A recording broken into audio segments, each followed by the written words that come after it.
All right, everyone, welcome to this week's episode of Is It Prophecy here on Israel National Radio. The show is also simulcasted on YouTube as Messiah Hour. If you go to YouTube and type in Messiah Hour with Ari Louis, you're going to see not just this episode, but previous episodes, such as with Rabbi Yosef Mizrahi and Rabbi Shraga Simmons of Aisha Torah, the founder of Honest Reporting.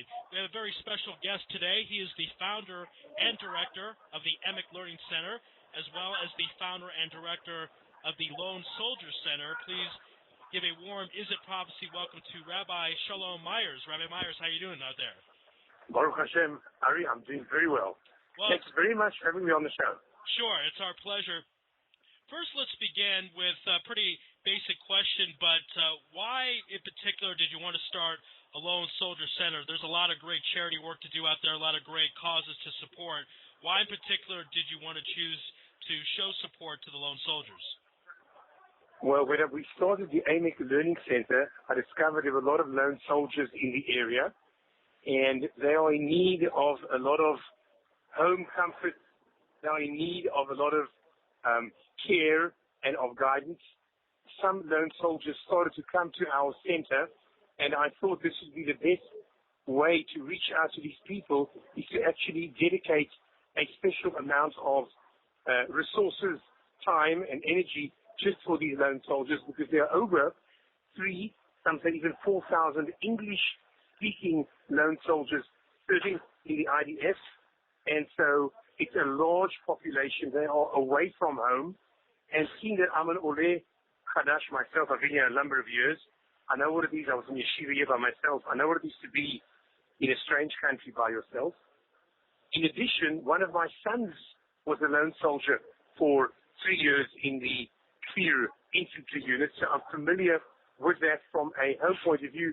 He was as a lone soldier over there. For those reasons, I felt that my best outreach to these people would be to start a Lone Soldier Center to provide them with the care and concern and direction and education that I possibly can give. Now, for those who don't know, a lone soldier is a soldier that did not grow up in Israel. He moved to Israel and basically does not have family. Is that how you would describe it? That is the definition. If he has come to Israel, he's got no immediate family in Israel. No parents are not here. His home is in another country. There are also lone soldiers from Israel who, for reasons of socio-economic reasons, generally socio reasons, the family doesn't function so well, or the child becomes not so religious anymore, or he feels uncomfortable at home or the home environment, can also get classified as a lone soldier and get the care from the IDF as a lone soldier. Okay, so there is a qualification, and then as a result, the Israeli government will give them certain benefits because they know being a lone soldier is more difficult than just being a typical regular soldier. That is correct. They get a rental subsidy allowance, and they also get other kinds of assistance which they might need. The main one being the rental subsidy allowance. Okay, now, my understanding, I could be wrong about this, but there are a few Lone Soldier Centers in Israel. How do you feel that your particular Lone Soldier Center is different? Well, on 2 counts. Most of the Lone Soldier Centers, and they all do excellent work, are an office providing services and will guide the soldiers. They'll have a Shabbat meal for them once a month. We want to make a home, a place where they can come to every night, and a place where there will be a Shabbat meal every night. In addition, our aim is to connect them with a Jewish heritage. Because if you look at a lone soldier, he has done an amazing sacrifice. It takes a year and a half or up to 2 years of his time, come and serve in the IDF. He's left his family at home. He's left his career or his college, or he's put that off. Having done all that, he's got all the attributes of somebody who's showing great sacrifice for others. a lot of them are connected to the Jewish people, obviously, to the land of Israel, that's obvious, but they aren't so connected to the Jewish heritage, to the Jewish understanding what it is to be a Jew. And our idea, having these Shabbat meals and having all the education, is to connect them with the Torah and the mitzvahs in a gentle, kind, and understanding way. Again, we're speaking with Rabbi Shalom Myers, the founder and director of the Emek Learning Center and the founder and director of the Lone Soldier Center here on Is It Prophecy on Israel National Radio. Rabbi, let's talk about some of the things that you've done for the Lone Soldiers already. I know there have been some Shabbatons with them. Also, there was a very moving night, which I attended, where a rabbi of an army of the Lone Soldiers came in and spoke, because over the summer there were some Lone Soldiers that we lost to battle, correct? Tell us a bit about that. That is correct. We had a Lone Soldier from Los Angeles, Max Steinberg, of blessed memory, and he died, killed in the Ason of the Nagmash, when there were quite a few soldiers killed when a armored vehicle was rocketed. And when I went to his funeral and when I left his funeral, I thought, what can I do for him? And being somebody who's involved in the study of Torah, the dissemination of Torah, I got our learning center together with the Heritage House in the Old City, and we found people who would all learn a Masechet, a tractate of the Mishnayot. So we finished the entire tractate of Mishnayot around the time of his Shloshim, and then we had the Rav of Golani, Rav Lanzman, came and spoke, and I also spoke, and others also spoke at this very moving ceremony for his Aliyat Neshama. In addition, what we are doing now is we are about to rent a property in the German colony area, which will be a place for the Lone Soldiers to have their Shabbatons on every single Shabbat, and to have activity, to have food, to have counseling on every single night of the week. In addition, we have got a donor to give us the fill-in, and we are giving it to some of the Lone Soldiers who haven't got the fill-in. We are connecting them. We are finding accommodation for them. Some of them may stay at our center for a short period of time. So all the comforts and the guidance we possibly can, we'll give them in addition. I'm in close contact with the Beit Shel Benji, which is a Lone Soldiers Center in Ranana, and they're experts at the direction of Lone Soldiers after service, and they'll be, when the time is appropriate, we'll be advising Lone Soldiers at the end of their service what job opportunities are available, what higher education is available, and that is what we are pushing towards. We've been to visit them at their Tekes Kumta when they get their beret after a grueling march. So we are with them. As it says, we are nosei ba'ol im chavero. We try to carry their burden with them. They know we are there with them. Now, I'm curious about, because you were talking about how some of the soldiers don't have to fill in, I'm curious about the religious observance level of the soldiers, because I think there is a misunderstanding that about the Army and religion. So if you talk about specifically the Lone Soldiers, what percentage do you think are religiously observant, and the others, it seems they have an interest because they did come to Israel, and they are connected to the Jewish people. Obviously, they wanted to support them by coming here. So if you could just talk a bit about the religious observance of the Lone Soldiers.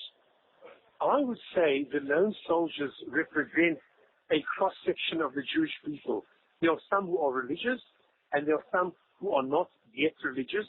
Those who are not yet religious are very connected, as you correctly pointed out, to the land and to the people. And now we are giving that third element. Now it says the Torah, the Jewish people, and the land of Israel are one. That is the Gemara in Brachot. They're all one. They have the land of Israel. They have the people of Israel. We want to educate them on the Torah of Israel. And that is what we do. That is what I'm trying to do. That I think is my mission, to teach and to educate and expose them to Shabbat, to the holy text, the Sifrei Kodesh, if it's the Mishnayot, if it's the Halacha, if it's the Talmud, at any level which they want to, I will expose them. So there are people who are religious, as they come to us. There are those who are not yet religious, and they come to us. I couldn't give you a number. I couldn't tell you a number, but I would say, a large percentage are not religious, and we are seeking them out in order to makarev them to Avinu Sheva Shamayim. Now, it's interesting because you talked about some biblical sources relating to Israel and the Jewish people. I'm curious, since there is not necessarily obligation, although people would argue about moving to Israel, obviously it's a mitzvah. Is it a obligation or a mitzvah to support the Israeli military, since they're the ones who are supporting us and they're the ones who are defending our freedom here as Jews in the Holy Land? It is a mitzvah of the highest order to defend the Jewish people from many different accounts. Lo tamod al dam re'echa. We have an obligation to help the Jewish people wherever possible, and any time when the Jewish people are attacked, it's our duty to defend the Jewish people, and we're being attacked there only because we are Jews trying to fulfill our obligation here. So I would say it is a milchemet mitzvah. It's a mitzvah to fight in this war, and it's a mitzvah to join the army. I have 3 sons who joined the army. One was in a lone soldier in Kfir, the other one was in Hezbollah, and the third one was an officer in the paratroopers 202 unit. So I've, given my philosophy over to my children, and they have joined the army in the course of their stay and their living in Israel. Now, what's interesting, back in the times of King David, he set up a system where for every soldier fighting, there was someone learning on his behalf or davening on his behalf, praying for him. I want to know if you think there's a connection between learning Torah, which is what the Emek Lone Center does, and the Lone Soldier Center, which are the soldiers that are going out and fighting for us. So if you can just comment on that. There's a clear connection that the more we study Torah, the more we bring the Shekhinah, the divine presence, into this earth, the more we understand that it's Hashem who runs the world, as it were. And if we study the Torah and do Hashem's will, our enemies will flee from us. The Gemara in Masechet Megillah tells us that when Haman got the ring from the king and was able to do with the Jewish people as he wanted, the Gemara tells us that he did more than all the prophets and prophetesses to bring the Jews back to Hashem. So we see when we have trouble, the Rambam also brings this in Hilchot Ta'anit, the reason for whatever trouble we have is because we need to return to Hashem. If Hashem is the one, and He is the one who controls the world, all the enemies of the Jewish people are in the hands of Hashem. So if we do Hashem's will, which is the Torah and the mitzvahs, our enemies are something which will not even exist and give us any trouble at all. If we are united in our purpose, united in our Torah study, our enemies will have no sway and will have no control and can't do us any harm. Because they are only instruments of the Almighty anyway. All right, again, speak with Rabbi Shalom Myers, the founder and director of the Emek Lone Center and founder and director of the Lone Soldier Center. Now, Rabbi, I'm curious about your personal philosophy as far as, because this show is about Mashiach, if he's close or if we see things in the news that indicate biblical sources, etc. I'm curious, living in Israel, a lot of people say that is a big key to bringing the Mashiach closer. The army is perhaps indicated in biblical sources that we'll be able to protect ourselves. I just want to know if you could comment on that as far as us being here, if that means, as Rob Cook saw it, that that's just the beginning of the redemption, the flowering of the redemption. I want to know if you could just touch a bit about that. A little bit about that, I was, which comes to mind is that in the times of Ezra and Nehemiah, that's the very beginning of Masechet Brochos as well. It's mentioned in the in the Navi, it's also brought in the Gemara, that they were building the Beit Sheni, and they were at night, they were guarding. There were the enemies of the Jewish people who didn't want them to rebuild the temple, who didn't want them to come on the second Shivat Zion, did not want them to come back. So when the Jews came back, they were had to fight their way back. The Gemara tells us that there are three things which are attained through hardship. Nickname are the Yisurim. One is Torah, one is the world to come, and the other one is the land of Israel. Yes, there will be hardship. This is what we have to face, but this is the life of a Jew where he has to know what Hashem wants of him, and these hardships are something which we have to know is part and parcel of the redemption process. So is there a way we can get around, not have to go through the hardships, or that's in stone, and this is just part of the deal? Well, we don't always, we can't predict this, but the more we are connected to Hashem, the more Hashem will give us the physical means to which to do our avodat Hashem, in a more beneficial and benign manner. So the more we have our soldiers and those who support them studying, the more we have the people acting as one together, the more we'll have the favor of Hashem, and our enemies will not be able to harm us. You were talking a little bit earlier about the enemies are tools of Hashem, that basically there isn't anything outside of Hashem, and it's not that I guess what I'm trying to say is I feel like those are signs that we need to look inward, the Jewish people, and look at ourselves and figure out what we need to do differently. Is that what you're saying, and that's what you agree with? Oh, absolutely. We always have to look inward, because we know from our sources that it tells us in the Torah, when there will be a war against us, we blow the shofar and we make the cry out to Hashem. We see it in the book of Esther, when the Jews were in trouble, when they were facing possible total annihilation, Chas Shalom, from Achashverosh and from Haman. They turned to Hashem, and then once they turned to Hashem and they did their teshuvah, the redemption came in a way which saved them in party. So there's no, that's what they can do. All right, and last question in this particular segment, there's a lot of people listening to the show, Rabbi, that do not live in Israel, and their understanding of Israel comes through media or other bias. A lot of people think out there that religious people don't like the army or they're anti-army, but here you are. You've had 3 sons serve in the IDF.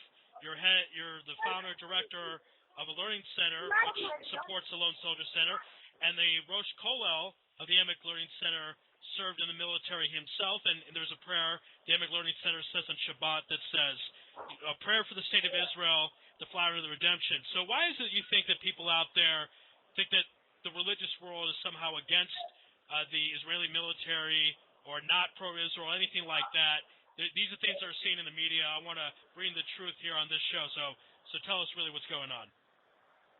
Well, the media, it's well recorded. They have to make a statement. They will take an incident, or they will take an effect, and they will take it to its extreme. There are a lot of people, religious people of all stripes, who serve in the army. 2 weeks ago, I was at the Nachal Haredi, where there are hundreds of soldiers every few months who finish their basic training. The amount of people, religious people, Haredi people, who are serving is growing all the time. This is recognized as a part and parcel of the obligation of a Jew. So even though the secular press might either play this down or seek to minimize the role of this, there are a larger and growing amount of religious Jews who are serving in the Army, and I think those who do serve should only be praised, encouraged, and given all the benefits and given all the support we can possibly give them. All right. We're going to take a little break. On the other side of the next segment, we're going to talk about Rabbi Myers' personal military experience as a chaplain in the South Africa Army, and also the difference between the IDF, the Israeli Defense Forces, and other armies, because, again, a lot of you out there listening have watched things in the media that are not true, so we're going to bring you some things and really tell you what's going on. And we're also going to talk about how you out there listening can support the Lone Soldier Center, which is a great and fantastic project. So we'll take a break again. This is Is It Prophecy on Israel National Radio, also simulcast as Messiah Hour on YouTube. Go to Messiah Hour with Ari Louis, type that in, and you'll see this episode as well as previous episodes as well. So stay tuned to part 2 with my interview with Rabbi Myers right after this break.